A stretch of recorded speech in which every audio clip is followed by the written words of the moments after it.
தருதல காதல தந்த இந்த தருதல மனசுக்குள் வந்த ஒரு தல காதல தந்த.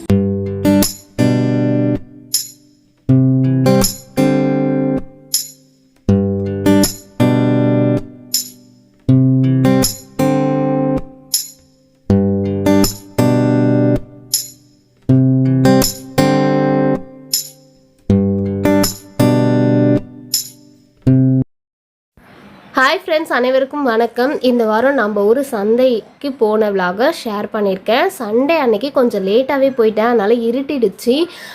எப்போவுமே 5 o'clock 5:30க்கு போனோம்னா கொஞ்சம் வெயிலாக இருக்கும். ஆனால் அந்த டைமே கிளம்பிட்டோம்னா இருட்டாது, பொழுது போகாது. நான் ஒரு 6 மணிக்கு மேலே போனேன் பார்த்தீங்களா, ரொம்ப வாங்கிட்டு வரத்துக்குள்ளேயே ரொம்ப இருட்டிடுச்சு. ஸோ ஆசையாக போனேன். வடை வாங்கி ஃபஸ்ட்டே சாப்பிட்டுட்டு பர்ச்சேஸ் பண்ணலான்னு சொல்லிட்டு போனால் வடை கடையே இல்லை. சுண்டல் சாப்பிட்லான்னு நினச்சேன் இந்த வாரம். நான் அங்கே பட்டாணி சுண்டல் இருக்குமா, சாப்பிட்லான்னு நினச்சேன்னா சரி முடியல. அப்படியே காய்கறிலாம் வாங்கிட்டு சரி அந்த பக்கம் போனோம்னா முறுக்கு அதிரசெல்லாம் ஒரு அக்கா வீட்டிலையே சுட்டு எடுத்துகிட்டு வருவாங்க. சோமாஸ் எல்லாமே இருக்கும். சரி நம்ம எப்போவுமே ஷாப்பிங் கூட ஏதாவது ஒன்று சாப்பிட்டுட்டே தானே வாங்குவோம். பொழுதோட வருவோம், லேட் ஆயிடுச்சு.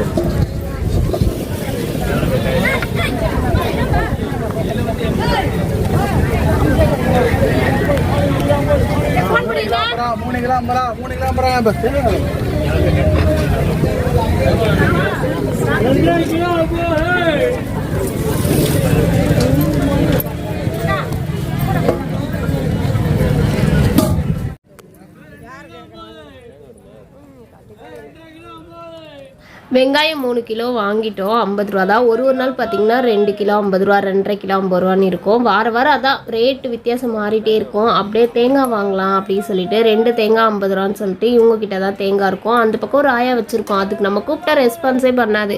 அதனால இவங்ககிட்டயே நாங்கள் வாங்கிட்டோம். இந்த வாரம் பார்த்தீங்கன்னா வெங்காயம் 3 கிலோ 2 கிலோ தக்காளி வாங்கிட்டு இந்த தேங்காய் வாங்கினதுமே பேகே ரொம்ப வெயிட் ஆகிடுச்சா, தூக்க முடியலன்னு சொல்கிறாரு.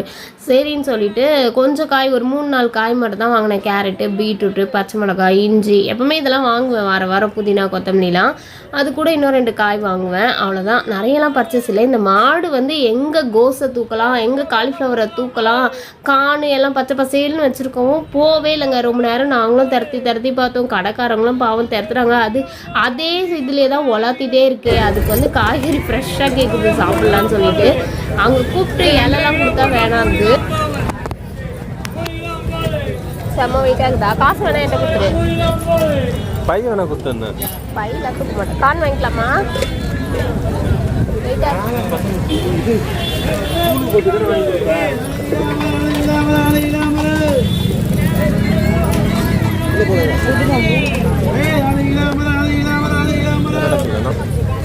பசிக்குதுடா.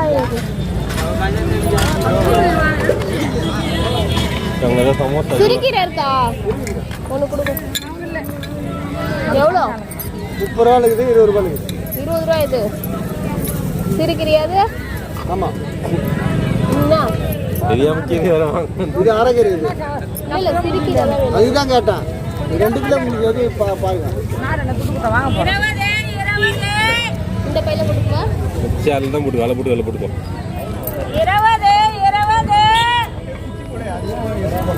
20 கொடுத்துரு காசு.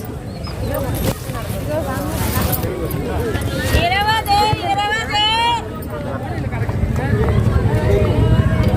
டாடின்றம்மாண்ணா இவ்வளோ நெல்லிக்காய் வச்சுருக்கோம்.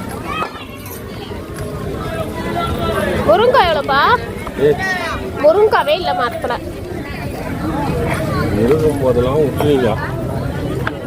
அதுனா குட்டி பாப்பா இதுவா? பலாப்பழமா? பழத்தை பழம் கிடையாது. ஜாக் ஃப்ரூட் கூட்டு செய்யறது கேரளா ஸ்டைல். சின்னது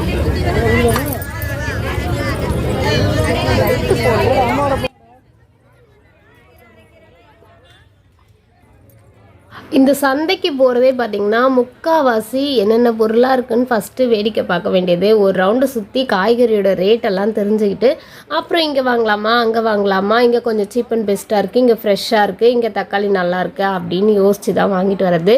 எப்பயாவது ஒரு நாள் முடியலன்னா அந்த வீக் நாங்கள் ஸ்கிப் பண்ணிவிடுவோம். இப்போ போன வாரம் நான் போவே இல்லை காய் வாங்க, இந்த வாரம் தான் போயிருக்கேனே. ஏன்னா வேலை அதிகமாக இருந்தது போன வாரம்னு சொல்லிட்டு போக முடியலையா, அதனால் இந்த வாரம் போயிருக்கேன். என்னைக்காவது ஒரு நாள் ஸ்கிப் பண்ணிவிடுவோம். ஏன்னா நாங்கள் நிறையவே வாங்கி வச்சுக்கிறதுனால எங்களுக்கு அது அப்படியே வந்துடும். ஏதாவது தேவைன்னா நம்ம வாசலில் விற்றுட்டு வருவாங்க, வாழைக்காய் அப்புறம் வாழைத்தண்டு அந்த மாதிரி விற்றுட்டு வந்தாங்கன்னா அவங்கக்கிட்ட நான் வாங்கிக்குவேனே. தேவைன்னா வாங்கிக்குவேன், எப்படி இல்லைன்னா இருக்கிறத வச்சே மேனேஜ் பண்ணிக்குவேன். ஒரு உருளைக்கிழங்கு மட்டும் ஒரு 1/4 கிலோ வாங்கி வச்சுக்கிட்டு அதை வச்சு அப்படியே அட்ஜஸ்ட் பண்ணிக்குவேன். ஸோ இந்த சந்தை வந்து பார்த்திங்கன்னா டே பை டே சேஞ்ச் ஆகிட்டே இருக்க சொல்ல, வாரம் பார்த்திங்கன்னா புதுசாக நிறைய கடை வந்துகிட்டே இருக்குது. நிறைய கடை போட்டுகிட்டே இருக்காங்க, புது பொருளாக வரும், ரேட்லாம் மாறி சொல்லுவாங்க. காய் ஒரு சமயம் நிறைய விலையாக இருக்கும், ஒரு சமயம் 2 பேருமே 2 பேக் எடுத்து போனாலும் அவர் ஒரு பேக் நான் ஒரு பேக் தூக்கிக்கிட்டோம். அதுவே வெயிட்டு தாங்க முடியல, ரொம்ப வெயிட் அதிகமாக இருந்தது. அதுக்கப்புறம் இதெல்லாம் வாங்கி முடிச்சுட்டு மல்லிகைப்பூ, அதுக்கப்புறம் வாழைப்பழம் பார்த்திங்கன்னா அந்த இருட்டில் வந்து பார்த்து நம்ம வாங்கணும். இங்கே பார்த்தீங்கன்னா தெரியும், ஊறுக்காய், கருவாடு, தோட்டத்து காய்கறி மூட்டையாக வச்சுருக்காங்களே, அந்த சொரக்காய் பீர்க்கங்கெல்லாம் தோட்டத்துலேருந்து எடுத்துகிட்டு வர காய்கறின்றதுனால அவ்வளோ பெரிய சொரக்காவே பார்த்திங்கன்னா 30 ரூபா 20 ரூபான்னு தான் சொல்லுவாங்களே. அவ்வளோ பெருசு வாங்கினாலும் வேஸ்ட் ஆகிடுமே தான் நான் வாங்கலையே. கீரை எல்லாமே கட்டி 20 ரூபா 30 ரூபா அப்படின்வாங்க. ஸோ கீரை மட்டும் வாங்கிட்டேன் இந்த வாரம், சரி செய்யலான்னு சொல்லிட்டு. அதுக்கப்புறம் அப்படியே பார்த்துக்கிட்டே போனோம்னா இந்த சிவப்பு கலரில் ஒரு கீரை இருக்குது பார்த்திங்களா, அது இது வரைக்குமே நான் செஞ்சதே இல்லை. அது எப்படி செய்யணுன்னு தெரியல, அதனால் நான் வாங்கலை. ஆனால் நான் எதிர்பார்த்து போனேன், அந்த கடையும் இல்லை, ஒரு ஸ்நாக்ஸுமே இல்லை. சரி ரொம்ப பசிக்குதே, போகும்போது ஏதாவது வாங்கி தரேன் அப்படின்னு சொன்னார். சரி பூ வாங்குகிற இடத்துல பார்த்திங்கன்னா அந்த அக்கா கிட்ட செம்ம கூட்டங்க. என்னால் பேக்கை வெயிட்டாக வச்சு நிற்க முடியாது, நீ வேணால் பேக் கொடு, நான் ஓரமாக நிற்கிறேன் அப்படின்னு சொல்லிட்டு நான் போய் ஓரமாக நின்ட்டேன். ஏன்னா அங்கே ரொம்ப கூட்டமாக இருக்கா, அங்கே பக்கத்தில் பேக் வச்சு நிற்க முடியாது சொல்லிவிட்டு நீங்கள் வாங்கின்னு வாங்கன்ட்டேன். அப்புறம் ஒரு மல்லிகைப்பூ மட்டும் 50 ரூபாய்க்கு வாங்கிட்டு வந்துட்டார். ஏன்னா சாமந்திலாம் இல்லை. இந்த மார்க்கெட் வேறு சண்டே அன்னைக்கு போடுறதுனால எல்லாரும் வெளியே போயிட்டு இந்த பக்கமாக தான் வரணும்னு சொல்லிட்டு 10-10:30 வரைக்கும் கூட இந்த சந்தை இருக்குமா. நிறைய பேர் சொல்லியிருக்காங்க. நாங்கள் 10:30 மணிக்கு 11 மணிக்கு வரும்போது கூட ஒரு சில கடைகள்லாம் இருந்தது. அப்படியே கத்திரிக்காய்லாம் பார்த்திங்கன்னா கூட 20 ரூபா அள்ளிக்கோங்கன்னு சொல்கிறாங்க. தக்காளிலாம் பார்த்திங்கன்னா அவ்வளோ கொடுக்குறாங்க, 1 கிலோக்கே அவ்வளோ தக்காளி கொடுத்தாங்க. அப்படி அதாவது லாஸ்ட்டாக கடையை கட்டி முடிச்சுட்டு கிளம்பும்போது என்ன பண்ணுவாங்கன்னா, இருக்கிறத கொடுத்துட்டு போயிடலாம், வர ஜனம் யாராவது வந்தாங்கன்னான்ட்டு இருக்கிறதெல்லாம் கம்மி ரேட்டுக்கே கொடுத்துட்டு போயிடுவாங்க. அதனால சந்தைக்கு போனோன்னா 8 மணிக்கு மேலே போகணுன்னு சொல்லுவாங்க. ஏன்னா 8 மணிக்கு மேலே அவங்களுக்கு பாதி வியாபாரம் முடிஞ்சிடும். மீதி இருக்கிற காயெல்லாம் வச்சு அவங்க என்ன பண்ணுறதுன்ட்டு குறைவான ரேட்டுக்கு நிறைய காயெல்லாம் கொடுத்துருவாங்க. கொடுத்துட்டா அந்த வெயிட்டை திரும்ப தூக்கிட்டு போகணும்ல, அதனால் அவங்க என்ன பண்ணுவாங்க, எல்லாத்தையும் சேல்ஸ் பண்ணிகிட்டே போயிடலான்னு நினைப்பாங்க. அதுக்காக சொன்னேன். இப்போ பழக்கடையிலையும் செம்ம கூட்டமாக இருக்குது. அதை ஃப்ரூட்ஸு வாங்குகிற இடத்துலையும் இப்படி தான் கூட்டமாக இருக்கும். இங்கே வந்து எல்லா பழமுமே இங்கே தோட்டத்து பழங்க தான். இங்கே வாழைத்தோப்புலாம் நிறைய இருக்கனால எல்லாம் தோட்டத்து பழமாக இருக்கும். கொஞ்சம் பார்த்து வாங்கணும். எப்போவுமே வாங்கும்போது கொஞ்சம் காயாக வாங்கிக்கணும். நாங்கள் கொஞ்சம் பழமாக வாங்கினதுனால கொஞ்சம் அடிப்பட்ட பழம் அந்த மாதிரி கொடுத்துட்டாங்க. நான் வாங்கினேன்னா பார்த்து வாங்குவேன், அவர் வாங்கினா கவரில் போட்டு கொடுத்து அப்படியே வாங்கிட்டு வந்துடுவார். ஸோ ஒரு வாரமும் சந்தைக்கு போகிறேன்னா அந்த பூவு, வாழைப்பழம், முக்கியமாக இது தேங்காய் இந்த மாதிரிலாம் வாங்கி வச்சுக்கிட்டும் போது எனக்கு என்றைக்காவது ஃப்ரைடே பூஜை பண்ணும்போது நல்ல நாள்லலாம் ரொம்ப யூஸ்ஃபுல்லாக இருக்கும். ஏன்னா வாழைத்தண்டு, வாழைக்காய்லாம் நாங்கள் சாம்பார் காயெல்லாம் செய்யறதுக்கு சாமி கும்பிட யூஸ் பண்ணுவோம்.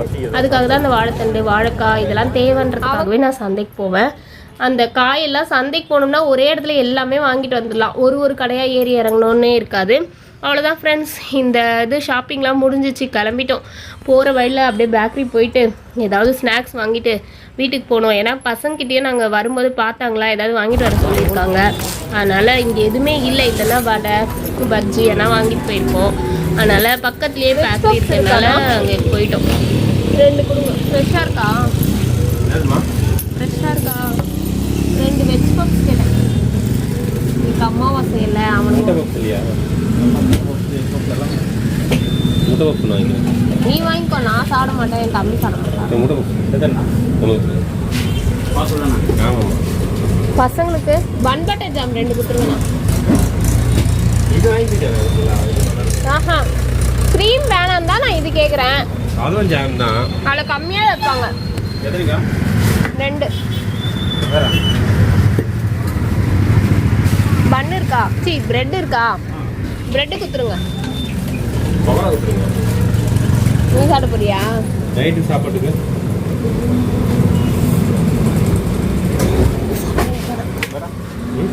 போதும். ஆஹா, அந்த குட்டி ரோஸ்க்கு எவ்வளோ? ரஸ்க் எவ்வளோ 35 தாங்க.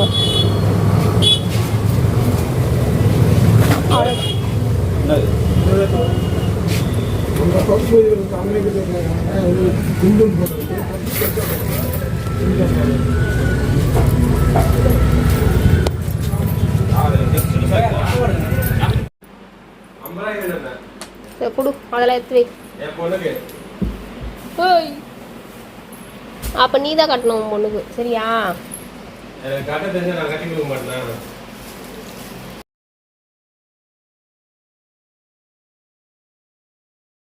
பூ எவ்வளோக்கு வாங்கினேன்ப்பான்னு சொல்லி கேட்டா, பூ 50 ரூபாய்க்கு வாங்கினேன், அது என் பொண்ணுக்காக வாங்கினேன்னு சொன்னாரா. அப்போ நீங்களே கட்டுங்கன்னு சொன்னதுக்கு, இல்லை எனக்கு கட்ட தெரியாது, நீ கட்டி டெய்லி என் பொண்ணு தலையில் வைக்கணும் அப்படின்னு சொன்னாரா. சரி சரி அப்படின்ட்டு அதான் இதான் வாங்கிட்டு வந்தேன் ஃப்ரெண்ட்ஸ். மிளகா, பச்சை மிளகா நிறைய வந்து 20 ரூபா தான் கூறு. கேரட்டு, பீட்ரூட்லாம் பார்த்தீங்கன்னா அப்படியே ஒரு பீட்ரூட்டே 1/2 கிலோ இருக்கும் போல், அவ்வளோ பெரிய பெரிய பீட்ரூட்டாக இருக்குது. 2 பீட்ரூட் வந்து 20 ரூபா, தேங்காய் வந்து 1 25 ரூபா, அப்புறம் வாழைப்பழம் 50 ரூபா, அதுக்கப்புறம் இது கத்திரிக்காயும் நிறைய இருந்தது 20 ரூபா, வெங்காயம், தக்காளி, கத்திரிக்காய், கேரட்டு, பீட்ரூட்டு, பச்சை மிளகாய், அதுக்கடுத்து இஞ்சி, அப்புறம் வாழைப்பழம், தக்காளி, கீரை, இதான் வாங்கிட்டு வந்தேனே இந்த வாரம். வேறு காய் அதிகமாக நான் எதுவும் வாங்கலை. ஸோ உருளைக்கிழங்கு மட்டும் வந்த அப்புறமா வாங்கிக்கலாம் அப்படின்னு சொல்லிட்டு விட்டேன். இந்த காய் எல்லாமே எடுத்து ஷேர் பண்ணிப்போம், நானும் எங்கள் அத்தையும் ஷேர் பண்ணிப்போம். அதுக்கப்புறம் இதெல்லாம் எடுத்து அரேஞ்ச் பண்ணுறதுக்கு பாப்பா தான் எப்போவுமே எனக்கு ஹெல்ப் பண்ணுவாளே. நான் வந்து கவரில் போட்டு கொடுத்தேன்னா அவள் திருப்பி எல்லாத்தையும் ஒன்று ஒன்றா ஃப்ரிட்ஜில் வச்சுட்டு வந்துடுவா. தேங்காய், இந்த வெங்காயம் மட்டும் இங்கே பக்கத்துலேயே கூடையில் வச்சுருவோம். பூ வந்து நான் எப்போ ஃப்ரீயாக இருக்கணும் அப்போ கட்டி பாப்பாவுக்கு வைப்பேன். ஸோ ஷாப்புக்கு போகும்போது என்ன பண்ணுவேன், பூவை கையோடு எடுத்துகிட்டு போயிடுவேன். அங்கேயே உட்காந்து கட்டினேன். கிட்டத்தட்ட பார்த்திங்கன்னா ஒரு 5 முழத்துக்கு மேலே வந்தது. நல்லா கிட்ட நெருக்கமாக கட்டினதுனால 5 முழம் வந்திருக்கு. 50 ரூபாய்க்கு தாராளமாக வாங்கலாம். ஏன்னா ஒரு முழம் 10 ரூபான்னா கூட 5 முழம் 50 ரூபா இல்லையா? இப்போலாம் யார் 10 ரூபாய்க்கு பூ தரா? வெளியே பார்த்தீங்கன்னா முழமே 40 ரூபா 50 ரூபா சொல்லுவாங்க. இந்த மாதிரி வாங்கி நான் கட்டி வச்சுக்கும் போது கொஞ்சம் கொஞ்சமாக வச்சு யூஸ் பண்ணிக்குவோம். ஓகே ஃப்ரெண்ட்ஸ், இந்த விளாக் பிடிச்சிருந்தா லைக் பண்ணிக்கோங்க, மறக்காமல் நம்ம சேனலை சப்ஸ்கிரைப் பண்ணிக்கோங்க. நெக்ஸ்ட் விளாகில் கண்டிப்பாக சூப்பராக பார்க்கலாம். பாய் பாய்.